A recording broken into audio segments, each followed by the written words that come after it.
Hello and welcome to COMP3218 Game Design and Development. I am Adrienne Chapman and with me today is Madeleine Dwyer. Today we are going to be looking at the second coursework, which is around building a narrative within the game. The students were given a fable or a set of 3 fables, and based on their choice, they had to create a game where the narrative and the gameplay supported each other according to the poetics of that narrative. We are in batch 13, and let's start our first game. All right, and we are at our first game, Cursed Dungeons. Go to credit really quickly. Let's see what they're going to credit. I hope they've credited some music. Oh, look at this. Excellent job. Great job crediting the audio and all the pieces they've used. Very well done. Great job. Let's play.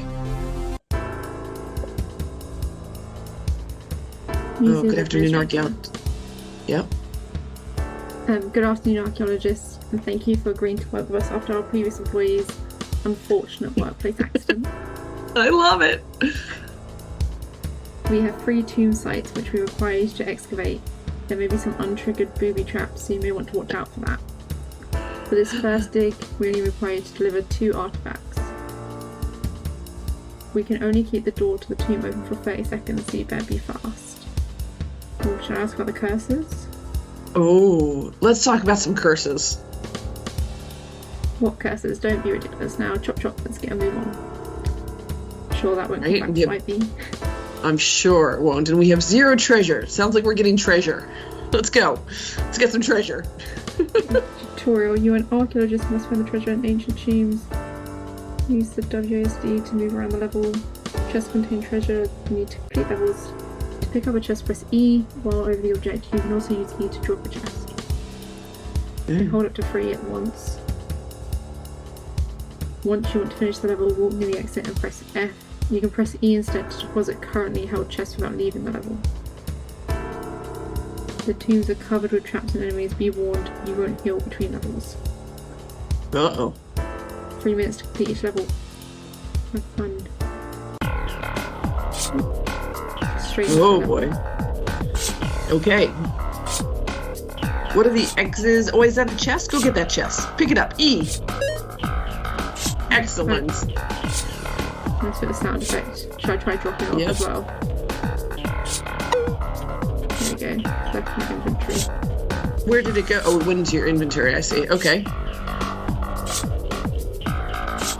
Over this way first. Does it chase you? Oh, it does. Oh no, one back. I see.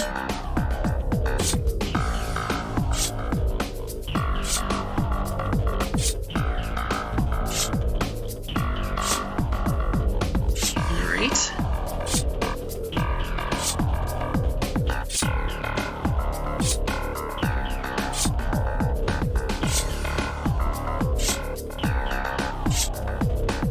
Well done. Evading the ghost, goblin.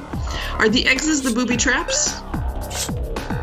I think so. I think they look like spikes. Oh, I see them. They are spiked, yes. Oh, yeah, and they go up and down. I see. Okay, so you could go over them if they're down. But don't get caught. Alright. Quick. I don't think I want to risk going over them too much. I've got half my time, about half my time left to get to the other side.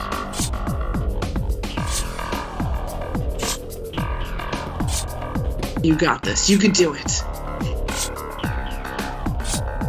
I think I'm moving slower. I think when I picked up the extra chest, it's made me move. Oh, are you slower and heavier, huh? Yeah, it feels that way. And then it was F to move, I think. There we go. Wow, you really went above and beyond with how much you got. Don't worry, you were only contracted to deliver 2 artifacts, so we'll only take those off you. It's up to you what to do with the rest of the coins. So now we're talking to ex-archaeologist. Afternoon, looks like you're the new one on the chopping block. Take it from me, kid. Them's coins are cursed.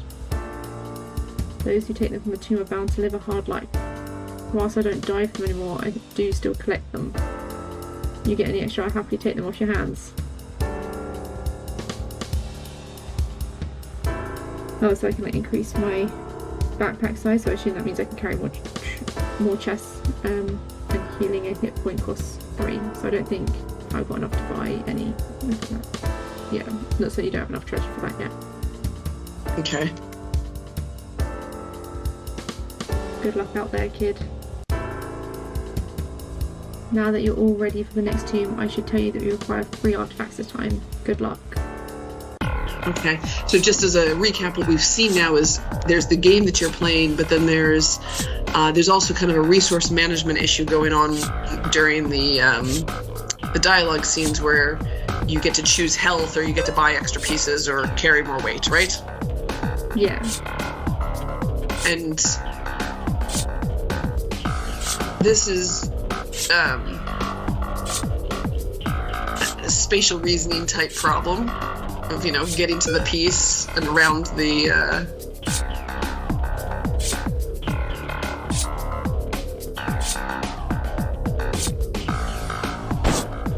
Oh, I just took damage.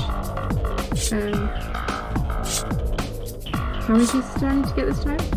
I think you need 3 this time. Can you drop a few off, or do you need it in inventory in order to get to... I'm sure you can drop them off. Which one seems like the easier one to catch? Are you moving better now that you've dropped them off, or does it still have the lag? Oh yeah, no, I think it is. Yeah, I've gone slow and now I've picked something else up again. Yeah. So I think it is a bit of a feedback from picking up too many chests, or picking up chests rather.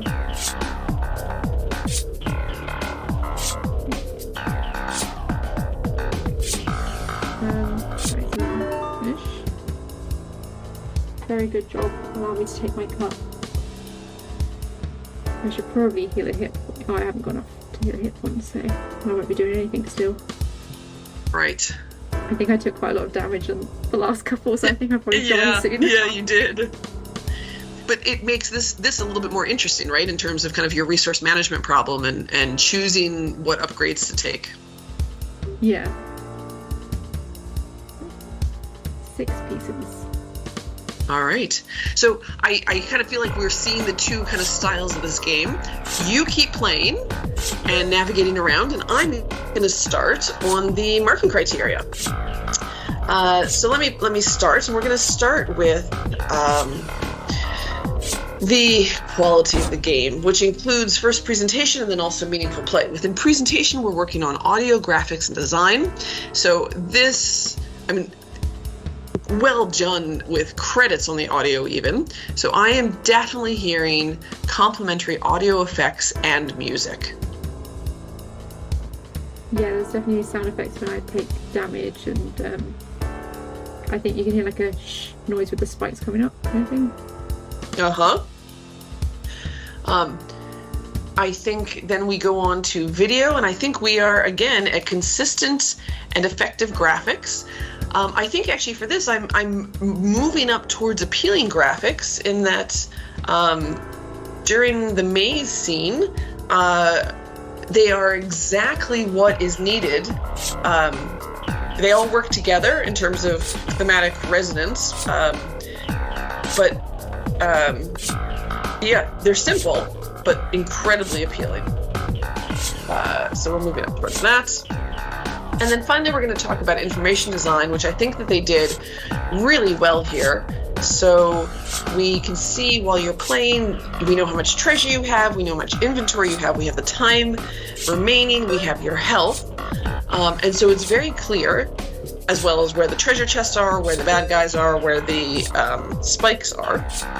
So it's very clear what you need at inventory 3 of 3 or 3 of 6, how much health you have. It is all there. It's clear, and I think it's simple but done well. Yeah, So moving on, let's talk about meaningful play. So let's start with bugs, which is sometimes the easiest. We haven't actually seen the entire game yet, but I'm going to say that the game is reasonably complex and there are no obvious bugs. Yeah, I haven't noticed any yet. How do the controls feel?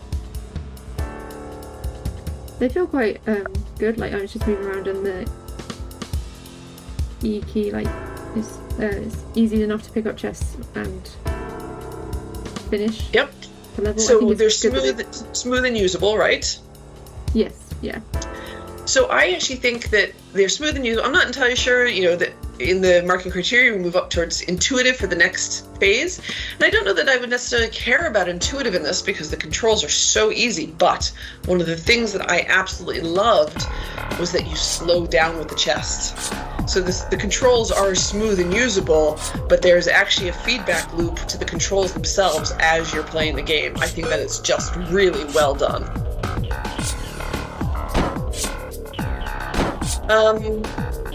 Let's talk about mechanics that we're seeing so far.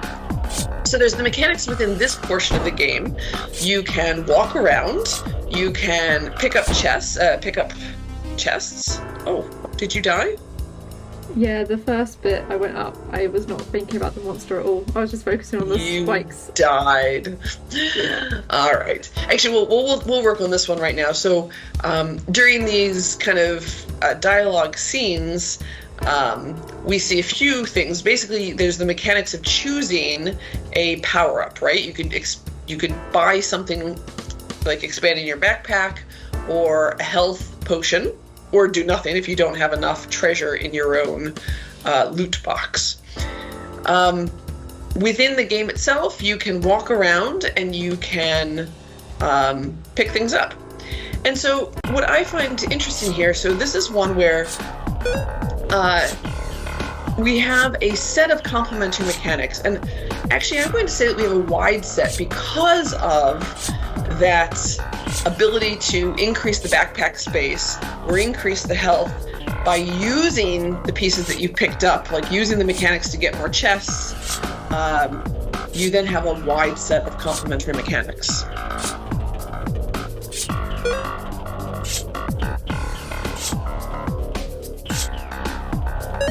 Alrighty, so moving on now, we are going to talk about fulfilling the brief. So there are two parts of fulfilling the brief on this particular coursework. One is the story engine and the other one is agency. So within the story engine, what we're looking for is for the game world to influence the story and the story to influence the game world. Now, I am struggling with this one a little bit in that I can definitely see the game and I can absolutely see kind of the dialogue that's going on in between, like this, the pieces of the game, right? How many you needed, and then they take their cut. Oh, so there's some interesting... This is different, isn't it? Yeah, I think I actually remember from the expo they were saying about if you don't get, like, the more treasure you take, the harder the next level is as well. Oh. I think that was part of it. Like, I think that's the curse that has been kind of covered up by the museum person. Right. So basically the story really is changing based on how you are performing in the game itself. Yeah, I think what I'm going to do is I'm going to do a quick dive into their course notes to see what they have happened to say in this. Yeah, I could try leaving here without doing anything and see if that affects the next level. Oh yeah, you can leave without picking me up.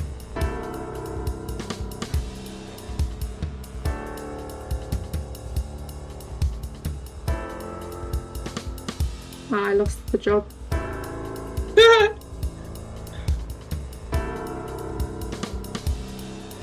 An archaeology degree. Oh my goodness, somebody's parent really hammered home that they have to be a computer scientist, didn't they? Okay, so I am absolutely seeing here evidence of how the play itself changes the story in terms of the dialogue that's happening between the museum administrator and the game endings. I'm not entirely sure that I am seeing anything where the story is impacting the game.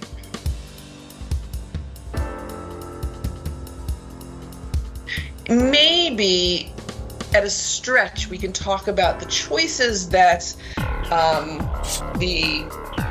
you're being sold an extra backpack or some life,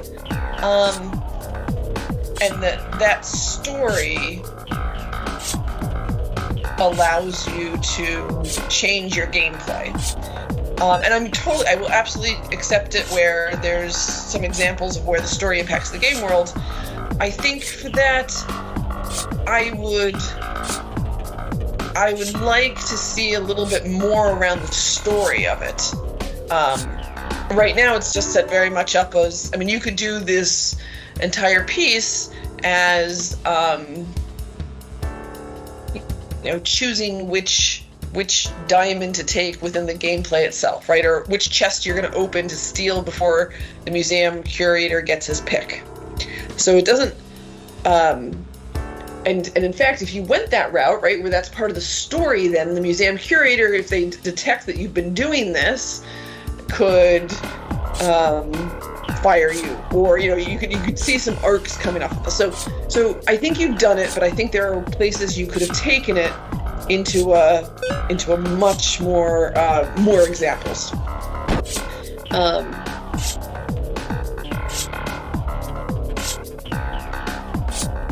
I'm curious if I'm going to get fired if I take just one bit back. Like, that'd be enough to keep my job at least. No, I think I might be fired again. Yeah. We don't want to overachieve. No overachievements. Try again. I was hoping getting the one would be sufficient to keep my job at least another day. While you're trying to keep your job, but only just, we're going to talk about agency. So first, we're going to talk about the richness of structure. This is kind of the story arcs, and then the quality of choices. So within the story arcs, the narrative that within the course notes, they did not give us like a narrative structure. They gave us a gameplay structure, sort of. So they basically talk about how many chests or coins you get, so the required number or lots. And depending on how many you get, the next state of play is at a normal level or a harder level or a very hard level. And so what I'm seeing there is, particularly in the notes, and I can see it reflected in this game, is that's not necessarily influencing the narrative, right? That's basically an adaptive gameplay.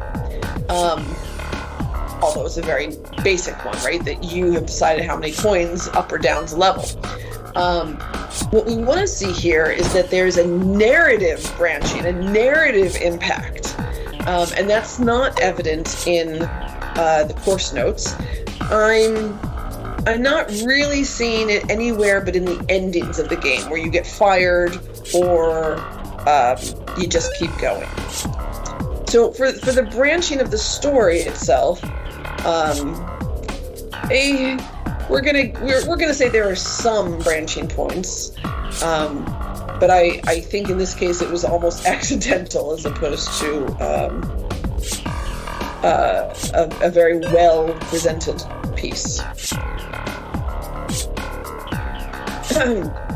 So now we're going to talk about agency, and actually I think the quality of choices, I think that there are some interesting choices and an attempt to manage player agency. We've been doing that actually while Maddie's been playing here, where, why don't you just take just enough to get by but not get fired?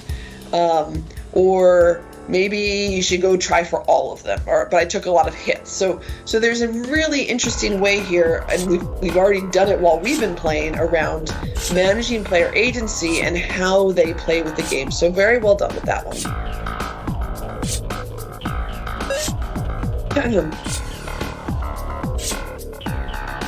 We're going to move on now to the design element of the coursework, which includes poetics and techniques. Within poetics, what we're looking for is that the narrative and the gameplay actually support each other or complement each other, and that the mechanics themselves emphasize the theme of the story as opposed to conflicting or getting in the way of. So,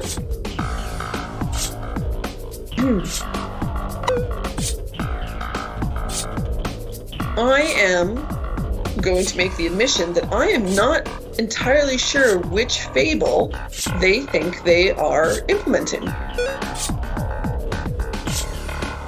It's the tortoise and the eagle. So if men had all they wished, they would be often ruined.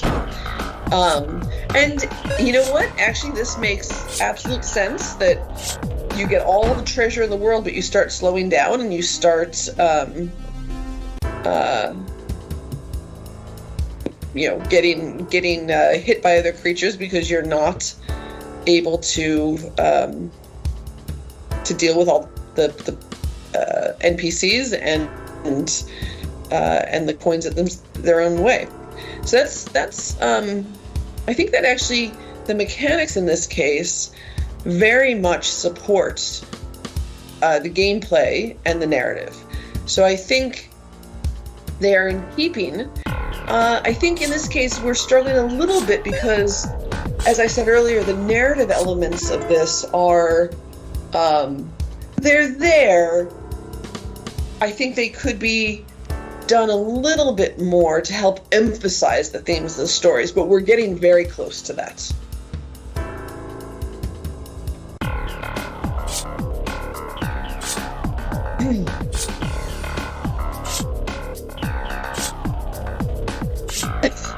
I'm so sorry. Next, we're going to talk about techniques. Within techniques, the first piece is around pacing. And this definitely has ascending pacing. And it's interesting because as part of the marking criteria, we're asking, is there a clear final peak, or is it ascending pacing with more than one peak? And I actually think, even though there may only be one peak, it's dependent on how you play it. So you could actually, if you did this, Maddie, in the first one, get all the chests, you kind of have a peak there, you do really poorly, you come back and you can have a second peak. I think that they're edging towards, there's kind of a clear final peak, just with the number of chests increasing. But we're not all the way to a multiple peak yet.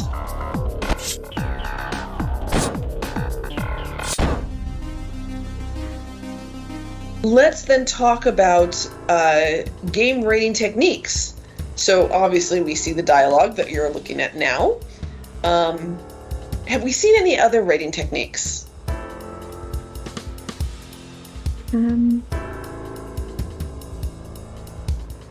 don't think so. I think it's basically like there's been no cutscenes. It's you play the game, you have these dialogues, which perfectly fine and fun. So use of at least one game writing technique. And finally, we are going to talk about feedback. So let's go see what feedback they were actually given during the game, or during the feedback sessions. They were told it'd be great if they could make different levels according to some actions the player made, and that could help show a branching interactive narrative. So they made 3 difficulties of level 2 and 3, and dialogues according to the coins the player collects in the previous letter. I might go back and reassess whether the game impacts the narrative a little bit better. So obviously it's hard in a Let's Play to see all possibilities, and without that narrative figure, it's really hard to see those different narratives that come out. But according to this, based on the number of coins you collect in the previous level, it will change the narrative, which I really like, and that would actually change us. Let's do that right now. So if the game is impacting the narrative, then we have examples where the game impacts the narrative in important ways. So let me just do a quick update on that before we move on to the rest of the feedback.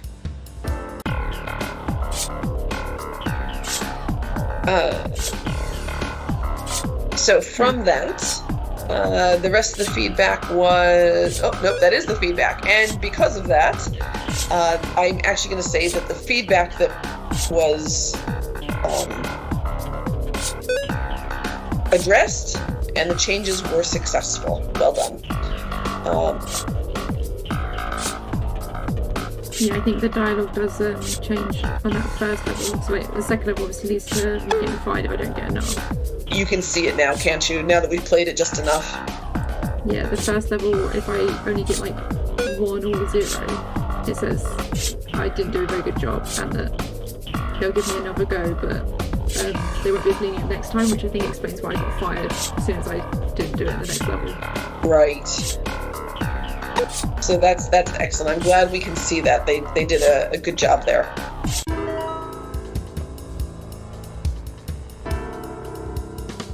All right. So I think that's us finished playing this game. I think in general it was actually a very well put together game, and showed exactly what we were hoping for to see within game design. All right, and here we go into Essence, our second game. We've got endings. We've got 0 of 8 endings. We've got a reset, play, and let's not quit yet.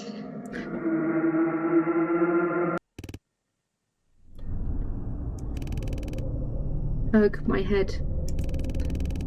Where am I? Who am I? I feel like this every day. A forest. So A and D to move. What was C? I missed that. C came up, but I don't know. Why is everything dead? Did something awful happen? I think I did press it. I think I walked back onto it, so.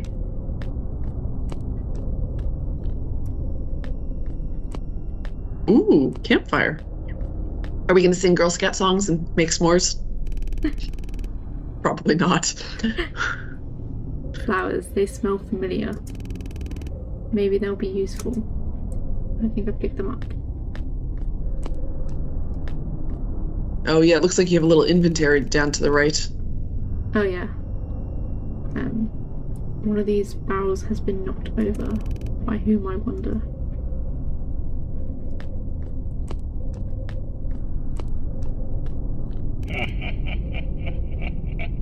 Ooh, kind of creepy. Some menacing laughing going on. Hello, who's there? Who are you? We are the spirits of the Hinata. We will remove the human essence. We will bring the rise of a new age. Oh my. A new age. The age of Hinata. I will take the orphan child's essence. You have to get free me first. Kill me, it will destroy this feeble body as well. I was like to choose, I'm guessing, between conversing or fighting. It seems that way. Should I'm feeling very 80s arcade here. Sure, let's converse this time. Yeah, why not? Select an item. I guess those. Flowers, why not? You can't defeat me. Press space to begin. Are we fighting still? I think this is our conversation, maybe?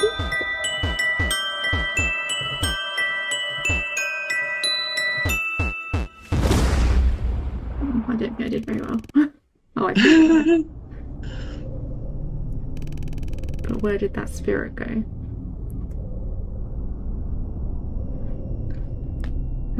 It was odd because at the beginning it told me to press A and D, but then that responded to my arrow keys. But I can use the arrow keys to walk as well, so. Oh, so there's a. I think there's just a bit of a mismatch between the little kind of dance battle, I guess. Sure.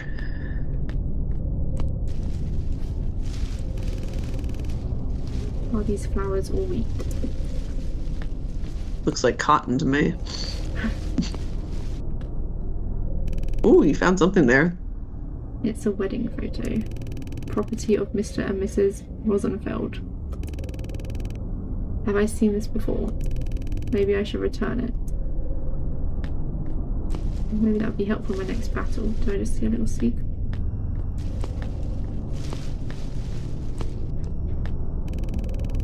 Why does this one love the flowers? Who goes there? Ah, the child. Running home to mummy. I don't remember her.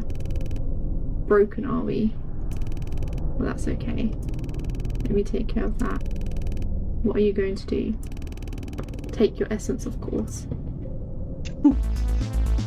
I think we need to just fight this one. Yeah, we're not going to talk.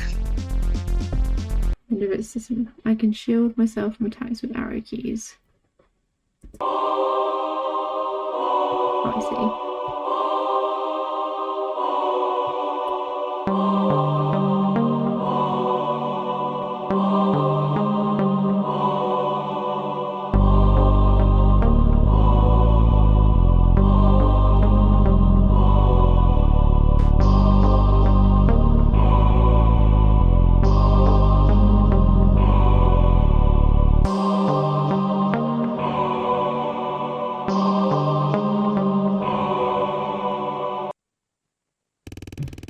Well, you only lost 1 bar of health there.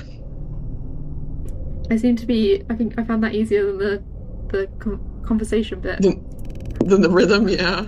Yeah.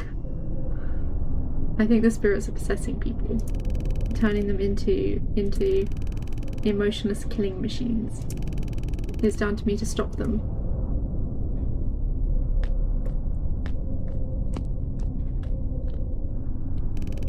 This torch has been recently lit.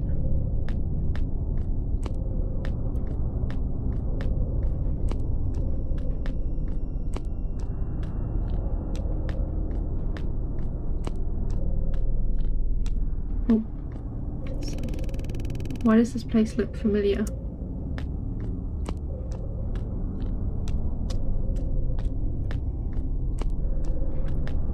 I keep missing the C's coming up. Really can't. Does anyone even live here?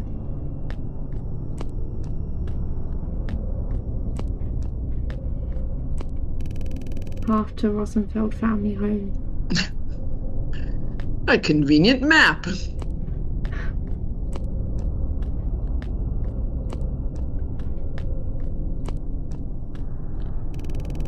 I've been expecting you.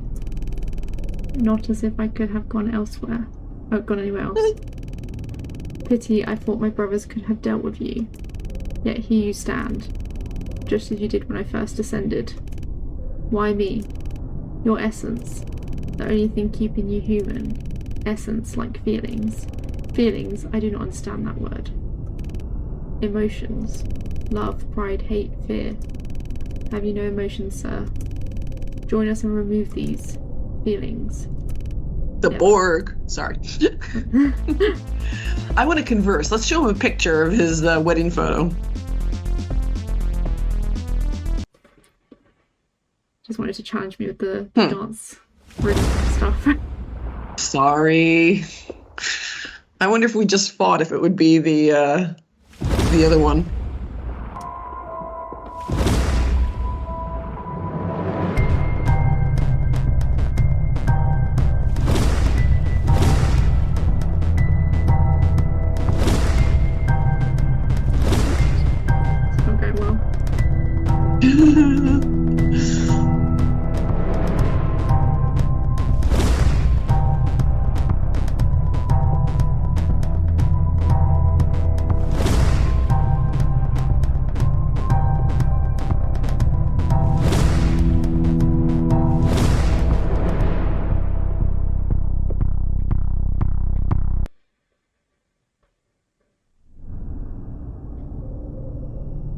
Oh, did we defeat him? Did you win? I think I did. I think the bar at the top stayed full, so I think Yeah. I did okay. Oh, and hopefully this is like a happier place now.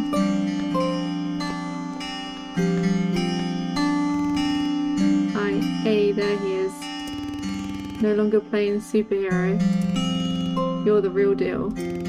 Playing. You think this was a game? I had to kill someone. What? Dad, Mum's not here. You killed her. You didn't have to do that. I'm sorry. I didn't realise you were a family. No, it's okay. We still are. What? He did that quite well, didn't he? Yeah. So we ended up killing Mom in there somewhere. I guess that was when we fought, maybe, instead of conversed. Yeah, this time, how about you go fight everybody? We'll see what ending that gives us. And while you walk through those as quickly as you can, I will start the marking, and we'll just see kind of which ending you get to if you fight everybody the whole way across. So we're going back now towards presentation, audio. I definitely heard the music, but I wasn't sure if I heard any effects. Did we have effects on that? There was like a lightning effect, I think. Like there's like a little text sound when the dialogue comes up. Okay. And there was like a lightning effect during the last conversation, but I don't know what it was linking to. I don't know if that was me making mistakes or not. Right. So we're going to say there's complementary audio effects in music. And I think we have consistent and effective graphics. I think that I definitely get the mood. The characters themselves are fairly it's kind of cutesy, but the mood is definitely, you could feel it. It feels a little creepy in that cuteness. Then we can talk about information design. So we have in this case, we have your health.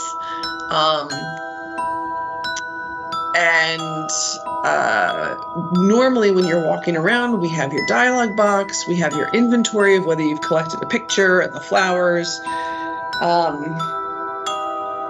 Are you fighting right now, or is this conversing? This is fighting. Ah, okay. Maybe you'll kill everybody. You'll kill the father, the daughter, and the mother if you fight everybody. So, and win, obviously. Yeah.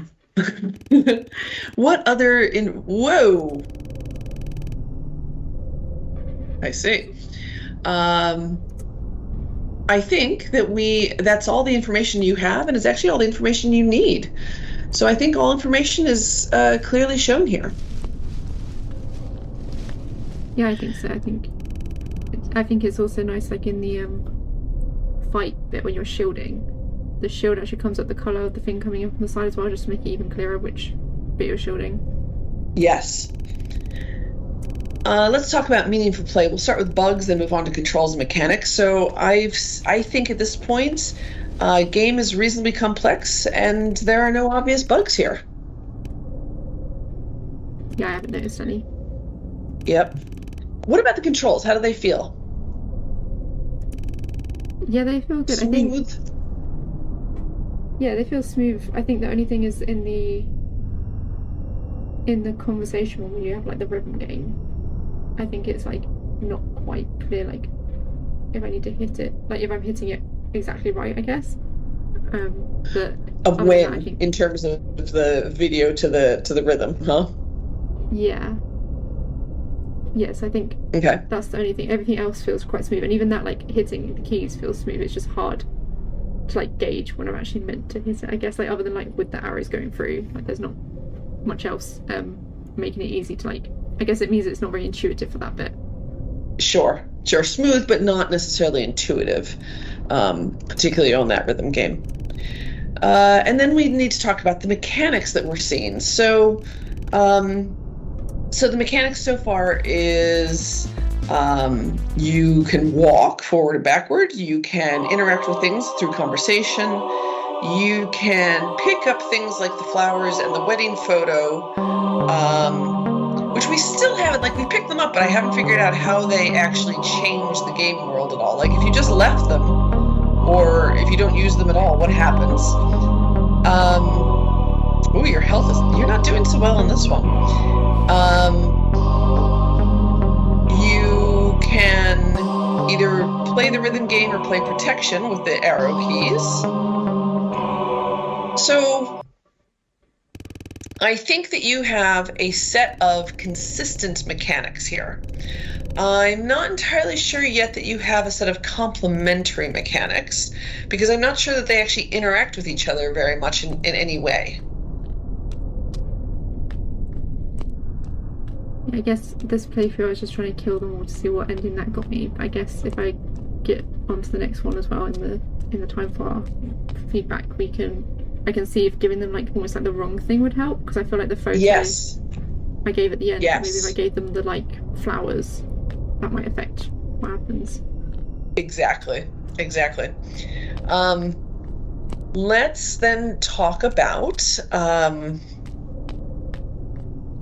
the story engine. So we're going to talk a little bit about whether the game world impacts the story and the story impacts the game world.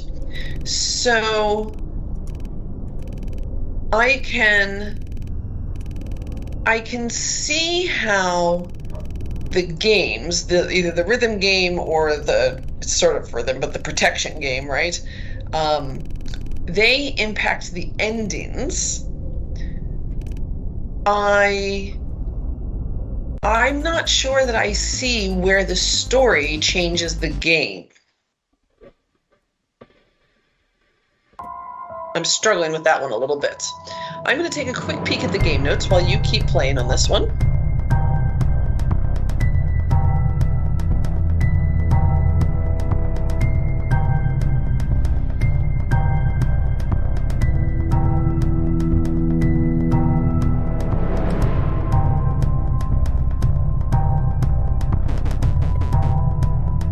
So these things that we're kind of picking up and saying, I wonder how they help. They basically say that the story can change, like whether they pick up those pieces, those game objects, can change the story ending, depending on how you have interacted with them.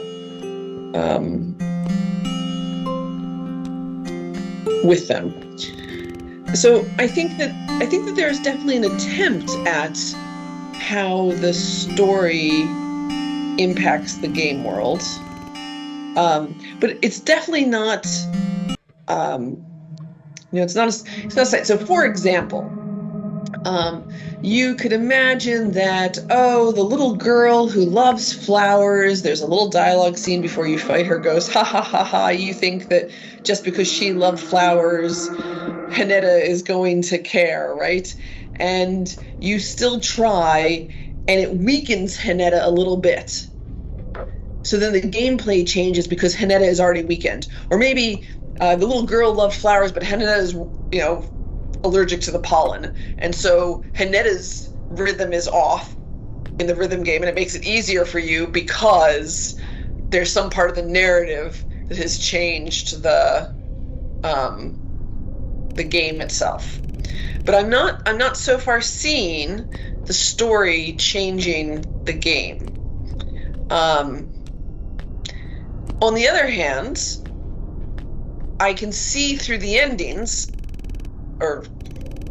we haven't quite gotten all the way there, but I am hopeful, at least based on endings, that how the game has your choices of which game to choose, right? Whether we're going to do the rhythm game or the protection game, will change the endings. So I can see how the game itself is impacting the story. Unfortunately, that's all at the end, right? It all kind of comes down to the end. It'd be so much nicer if we had some examples where those story choices actually kind of change what's happening in the game itself.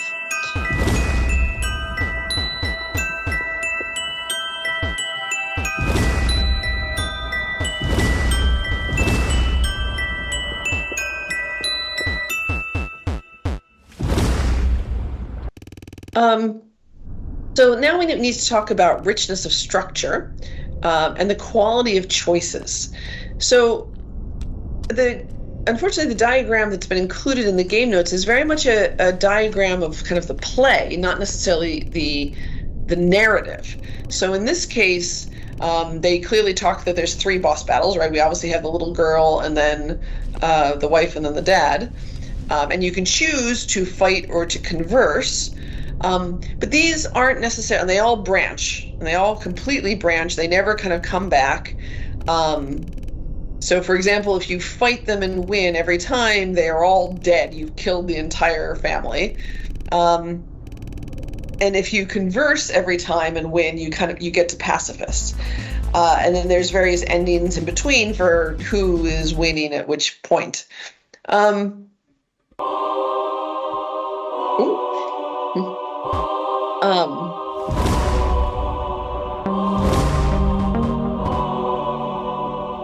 And there are some branching points here, but they're not necessarily narrative branching points, right? So there's nothing, because all the narrative elements are coming out at the final end. Like, yes, you absolutely have branching points, but there are not necessarily many branching points because it's the same story over and over again, and they don't interact with a choice that's made in the beginning changes or can kind of converge or diverge in the next choice. So there are definitely some branching points. I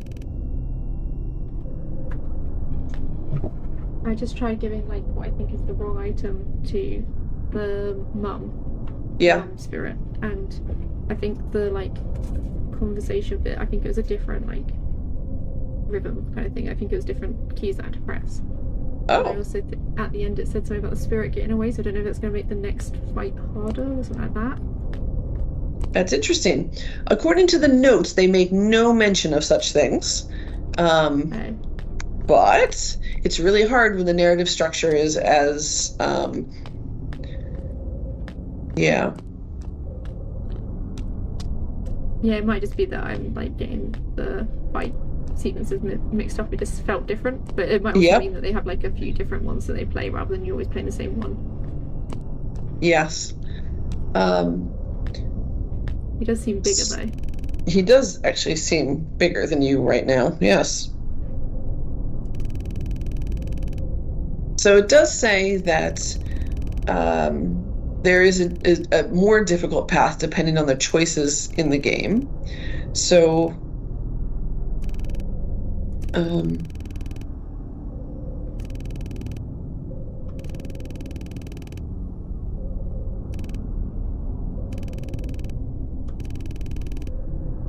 yeah.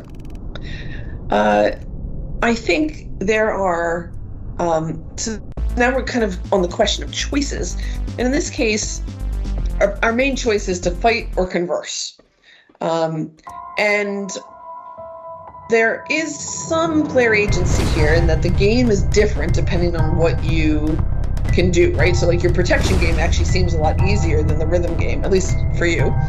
And so you can choose to go through this through conversing or fighting.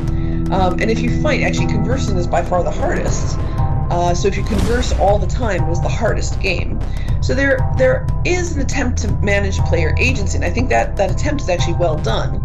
But I think the choices are the same over and over again. We have few interesting choices, so we're kind of landing somewhere between the two.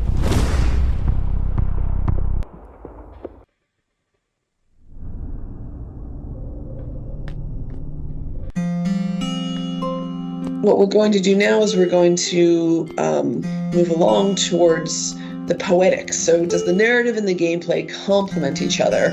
And how do the mechanics relate to the keeping theme of the story? So the story that they've chosen in this case is the Farmer and the Crane story. And the quote that they've chosen is, "If words suffice not, blows must follow." And I think that in this case, so if we talk about kind of the narrative and the gameplay, we've already talked about how they are somewhat separate, right? So there's the gameplay of the rhythm game or the protection with the rhythm game. And there's these attempts at narrative choices, but they're not really narrative choices. Like you can fight, you can converse. And they do, I think they don't interfere with each other. I think but I do think the mechanics that are chosen are in keeping with the themes of the story. So we're kind of hovering between those two in this game.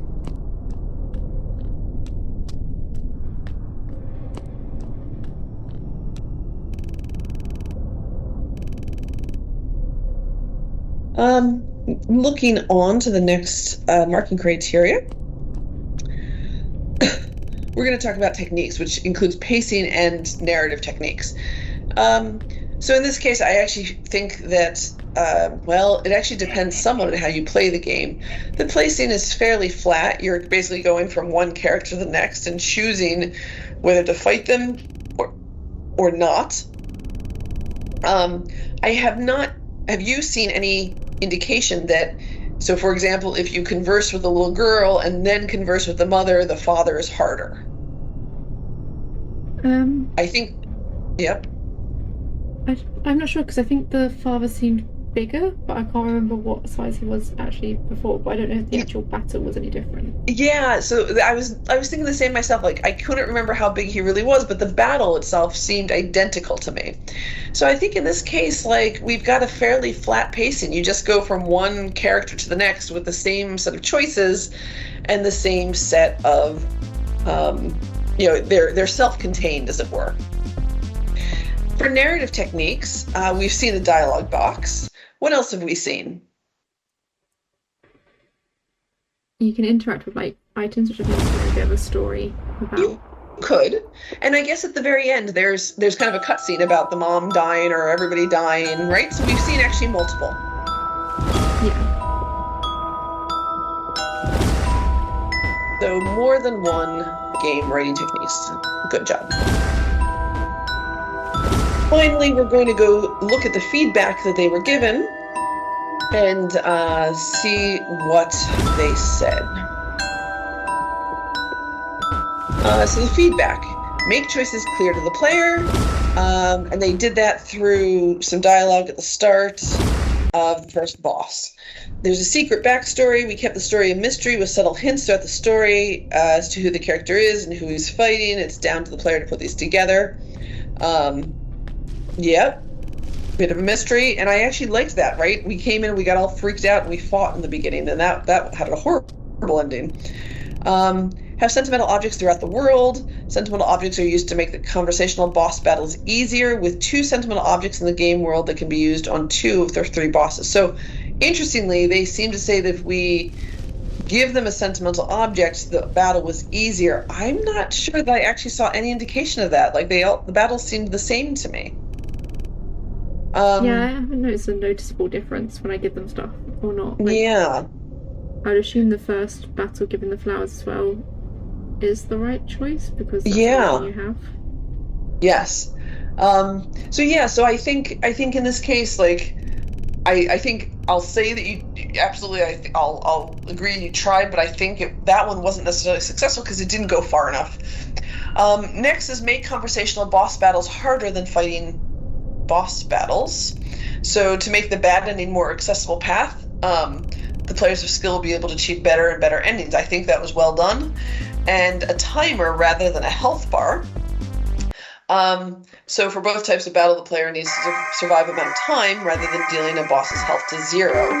I think that's actually well done. So I actually think in this case, I think the feedback was received, and even though they could have gone a little bit further with respect to those sentimental objects actually influencing the battles themselves, I think it was successfully done feedback. I think I just gave the wrong item to I gave her the flame thrower, and it was very quick, and I lost, and so now I have to fight. Oh, right. So I think at this point, though, we have finished with this game. I think we've seen quite a few of the endings. Thank you for playing it through so many times, and we need to move on to the next game.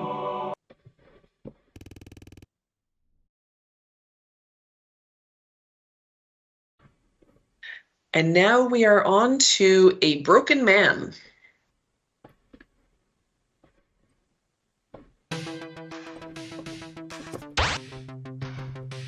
You've got some physical health, influence, presence, time to interaction. What is that top word? I can't quite read it. Sadomasochism, is that what it says? Interesting. We've got some physical health, mental health, a relapse. Current path is us and we. Whoa, there's a lot of text there. What's that say? We're staying positive, are we? Don't you remember? That's how it started during first semester. You can't fool anyone, let alone me. P. Health damaged. I assume physical health. Your mind is saying one thing, but your wrists are starting to cry another tale. Relapse progressed. You think you're strong-willed. Those pills are the only thing keeping you somewhat intact. So I've got 3 options. I've got calm. We know we failed. We know we're in debt. It was the first step we needed to take. Dropping out was for the best. Depressed. We're a failure, it's true. Now they know. Too, the facade had to unfold eventually. Angry. I hate what we've become. A worthless pile of self-pitying swear word. We don't deserve any form of success. Right. So I almost feel at this point, like, especially the mentions of the semester, please do talk to well-being and or a senior tutor if this is going beyond a game setup and is something that you are experiencing in your own life. Now let's assume that it's a game and a setup, so we'll move on and play the game now. So what are let's take angry. I don't know. Let's just go completely negative for a first run. How's that?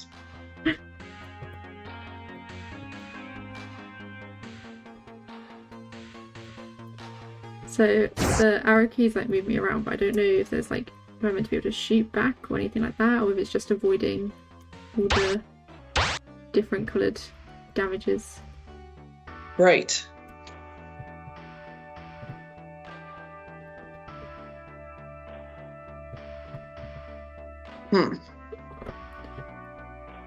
No wonder none of the guys want anything to do with you anymore. You might think they abandoned you, but what you call abandonment, someone worthwhile would call self-preservation. Come on now.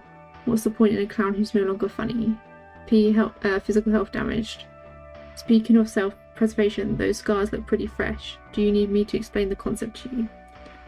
So now I've got the calm option, which is, it's understandable why they left us. We can't expect them to be our shoulder to cry on in perpetuity. If anything, we should hope for nothing but the best for them. Depressed. Why would they want to be tied to a miserable little parasite like us? To be honest, we should be surprised they stuck around us for so long. They deserve better than us. Angry. We could be a handful, but they were supposed to be our friends. It still hurts. We hate them. You really can't rely on anyone.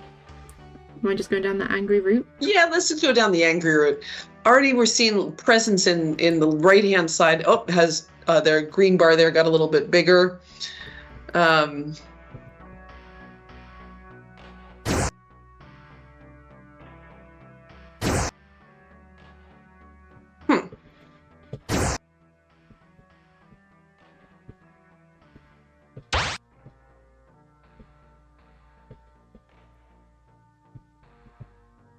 Music's like stopped. Yeah. I'm just getting started. I know what hurts far more than losing the guys. Losing her. Funny really, because you always try to play the stoic, tough guy.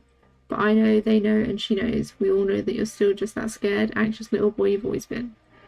You really loved her, didn't you? How could anyone love you when the thing you hate the most stares right back at you every time you happen upon a mirror? Physical health damaged. What are those gashes going to do?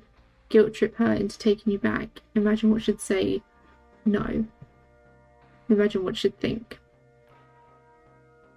So the calm option is, you did love her. She was the best thing that ever happened to you. It wasn't healthy for either you or her. She deserves to be happy, and hopefully she will be. No matter what, she'll always hold a special place in your heart. Depressed. You loved her, but how could she feel the same way about you? Why would she? Why would anyone? She deserves someone better than you, someone who won't burden her, someone who isn't poisoned. Angry. You still shouldn't forgive her to this day. It's still baffling how she could have treated you like that. You were so good to her family, but it's never enough. You're never enough. Swear word, her. All right. I'm sticking with the angry route for now. Yep. So, I whoa. died. And this is how it ends. A sad little boy who took the easy way out. What a way to disparage of their sacrifice. They swerved onto oncoming traffic just so you could give up, drop out. Think about what you've done to those who once cared for you. Imagine their guilt. You know some of them will follow in your footsteps. I can't say how many of the guys you'll see. There's one arrival I can guarantee. Hers. So why don't you restart and we'll play the entire calm and we'll see how that goes. And while you're doing that, we won't read it all the way out. We'll start walking through the marking criteria. So audio, we had some audio, but then it seems to have cut out, and we definitely had effects. Is that, but I didn't hear the effects towards the end either. Is that basically where we are? Yeah, I think all the sound kind of cut out towards the end. Okay. So we had audio and effects, but they cut out a little bit. So, but we're not all the way to some audio or effects. So we're getting close there. Let's see now. Graphics. I think we have consistent graphics. I think it's a little interesting that there's kind of spaceships, and then these two people kind of opposite, happy, sad on the other sides of the screen. But I think we do have consistent graphics.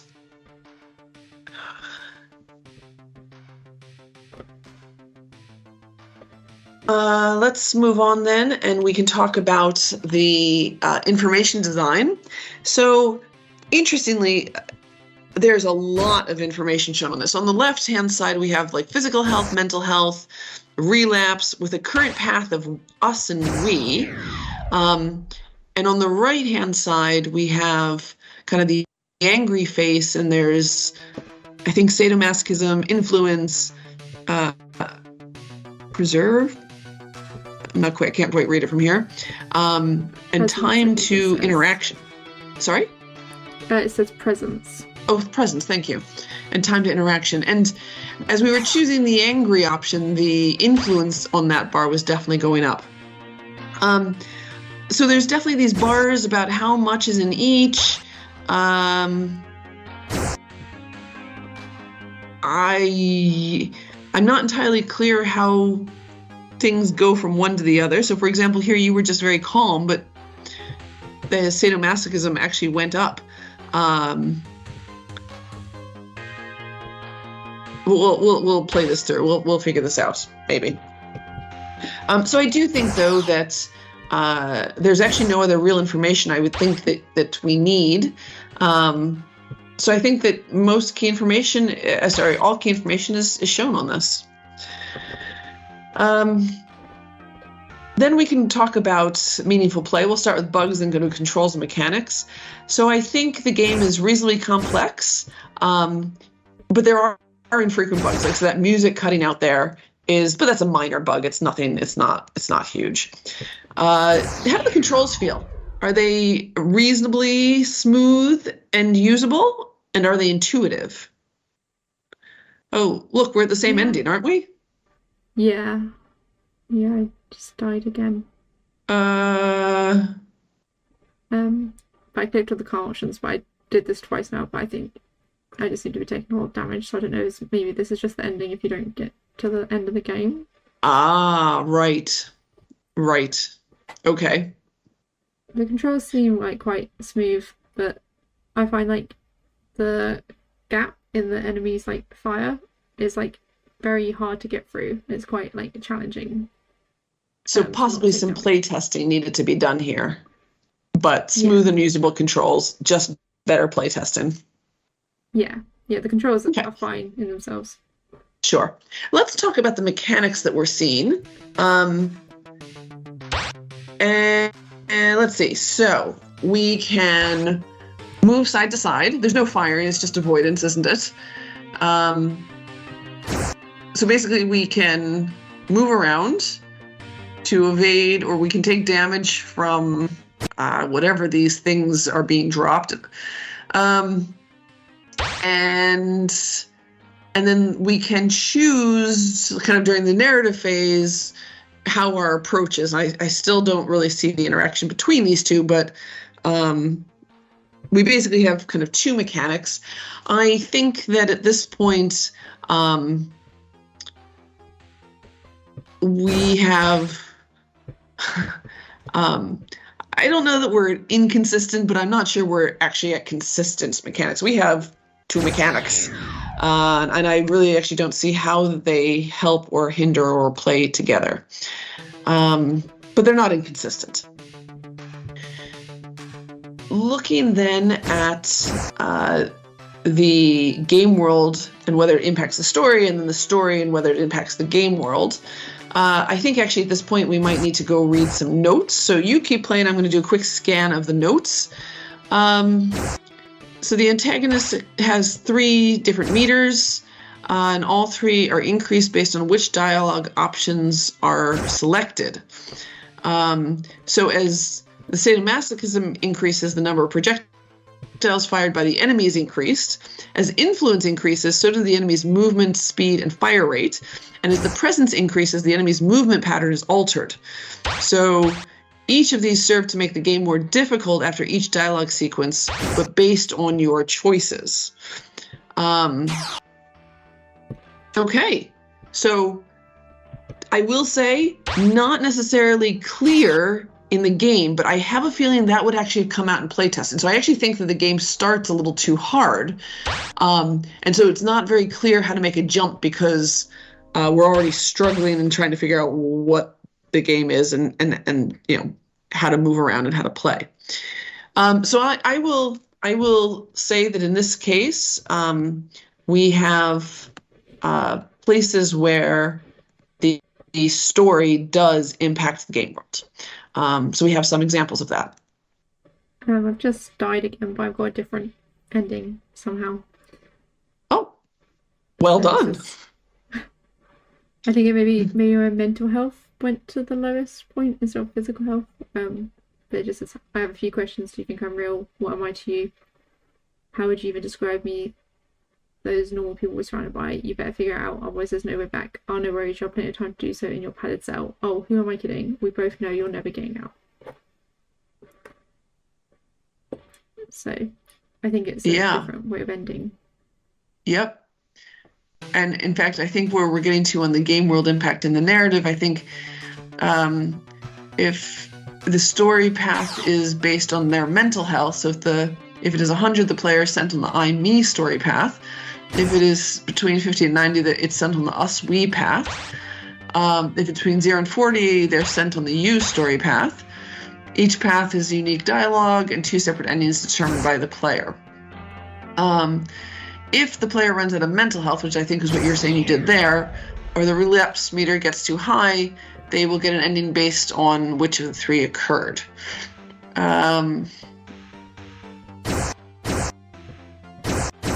Yeah. So I just tried the depressed dialogue for the first option, and it's getting pretty intense already. Right. So I think some play testing definitely needed to be done on this game. I think the ideas are there around how those choices then change the gameplay, but it was already too tough. It became already too tough, so it was hard to kind of see that distinction happening, so that you could choose differently or choose, like, you know, not choose so blindly. So I think in this case, we are seeing some examples where the gameplay interacts the story. Yeah, the dialogue does seem to change the way that they're shooting at me, at least. Yeah. All right. Looking on now, we're going to talk about agency around the richness of structure and the quality of choices. So again, this is a group where the narrative structure actually please a diagram, not a bunch of text of like if-else statements, because it's easier to read a diagram. So basically, there is a structure that's going around, and it's tied to, I don't really quite understand the I, me path or the we, us path or the you path, but there's changes in the narrative based on if the physical health changes, the antagonist will comment on in the dialogue. If there's a relapse meter, it'll be commented on. Like, so there's certain things that are happening in the game that do change the narrative structure. And then based on how they're working, there are different endings that happen.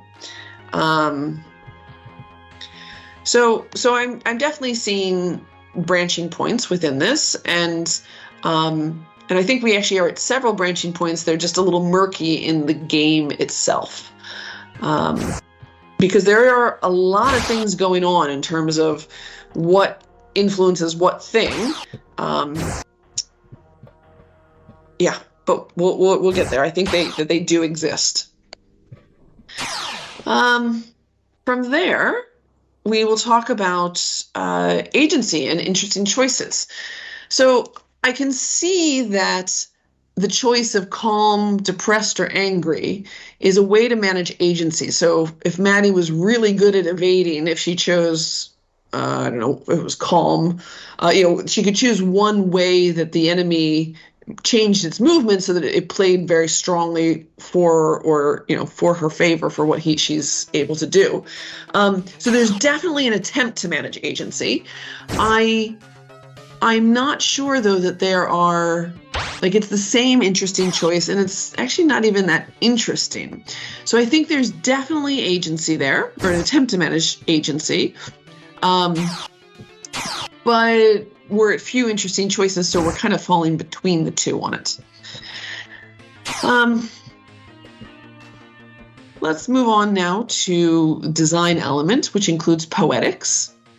So we're looking for the narrative and the gameplay not to interfere with each other, and that the key mechanics resonate with the theme of the story. You know what? I will admit I am not entirely sure which fable this group has chosen. I'll admit I'm not actually recognizing it based on the game itself. But that's okay. We can talk about how narrative and gameplay. So I think in this case, actually, the narrative and the gameplay do support one another. So the call, like, you can choose. So I think that might be a little bit too firm. So I think that there are some complementary. So for example, if it's angry, I could imagine that the ship or whatever the thing is that's spitting out bad vibes, it would move in a staccato way, or it would shoot out a lot of them. But if you're calm, you would think that it would almost slow down, that it would become easier to evade pieces, as opposed to always getting harder. So there's no way in this case for you to choose a better mental health path and then make the resulting battle through life any easier. It's actually a very dark and untrue game in this case. So I think they're definitely not interfering. They are probably complementing each other with like one minor slip around that calm piece. Yeah, I think that's where we are.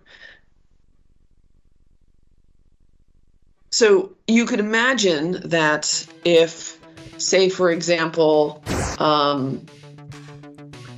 there was a mechanic in the narrative of kind of the person talking to themselves, and they've talked themselves into this horrible place of nobody loves me and I'm a miserable human being, and then the calm option is, hang on, I've got to go breathe a window, or hang on, I've got to go complete my cognitive behavior therapy and check my assumptions and whether these are real facts, that the game itself would get easier, right? That because they're not impeded by this mental health, but we never really see that. We never, it's always just bundling up into worse and worse and worse. Moving on then to techniques. We've got pacing and we've got techniques. I think that we are ascending pacing, but I'm not sure we have seen a final peak. So it always is getting harder for you, but I don't see like a final big boss battle where all of our mental problems come out of the woodwork as little demons and eat us.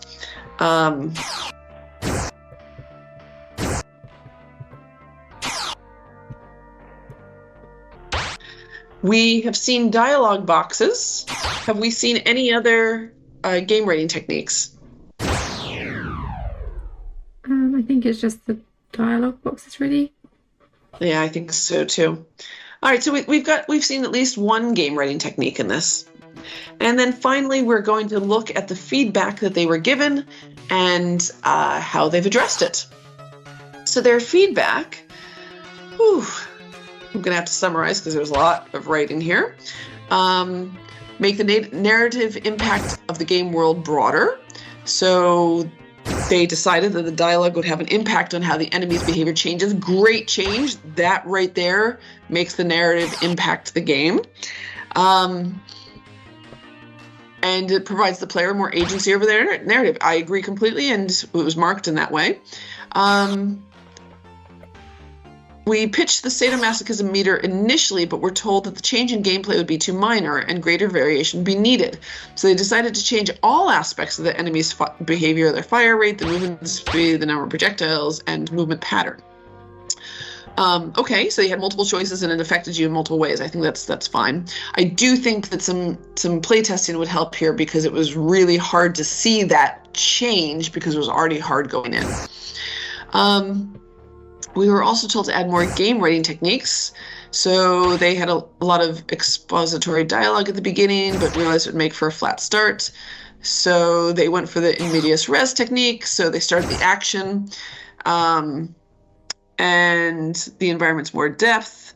They made a scrollable background. They made a rain effect as the character's mental health decreases. So a lot of these kind of like the sci-fi background, I would put that in terms of like their the imaging, not necessarily part of the game techniques.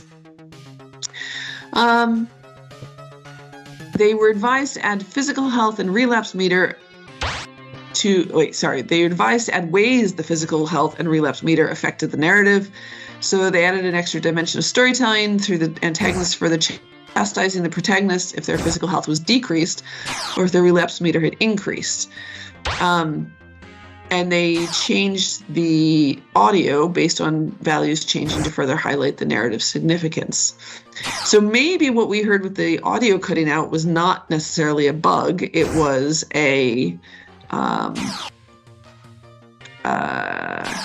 an intention, and I think I will go back and I will change that mark right now. So, going to the feedback. So I think the feedback was said well, and I think that the changes have been successful. I think that in some ways it's still a little bit muddied in terms of that interplay between the narrative and the game, and some of that is just kind of the complexity around that whole mental health piece. And like there's only negative things in here at all. There's only how fast are you going to doom and gloom, and in what direction are you going to doom and gloom. There's no hope of salvation that we've seen in any way, shape, or form. And so at some point it becomes, is this really a game? Is this just, the endings are not necessarily interesting because they are all a foregone conclusion. But I think that the feedback you were given, you heard it, you took it, and it could have just been taken a little bit further, but was otherwise successful. And I think before we end this game, I do just want to say one more time, if this game is in any way mimicking life, please do reach out for support. There are lots of support structures in place in the program. You can talk to your personal academic tutor. You can talk to a senior tutor. You can go to Enabling and Wellbeing, and my office door is always open. Great. Thank you for playing with us tonight. that was our last game for batch 13.